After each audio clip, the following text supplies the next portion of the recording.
Final যখন judgement জজ সাহেব শোনায় তখন ইট ইজ অ্যাপারেন্ট ইন্টারিম জায়গাগুলো, ইন্টারিম মেজারের জায়গাগুলো আর থাকে না, তখন ফাইনাল রিলিফ নিয়ে আলোচনা হয়। যে মূল প্রেয়ারটা শুভেন্দুবাবুর ছিল সেটাকে অ্যাড্রেস করা হয়।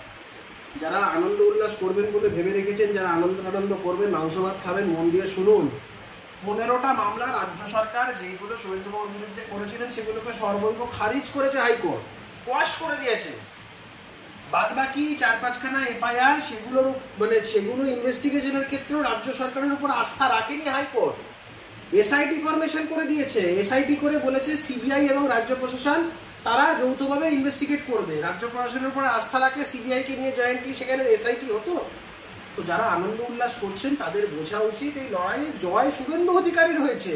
তারা কি আদৌ শুভেন্দু অধিকারীর এই বিজয়ের জন্য তারা আনন্দ উল্লাস করছেন? করলে করুন, কোনো বাধা নেই, বলুন, তাহলে আমি এক প্যাকেট মিষ্টি আপনাদের পাঠিয়ে দিচ্ছি। বাংলা হান্টের আরো খবর দেখতে নজর রাখুন। বাংলা খবর মানেই বাংলা হান্ট।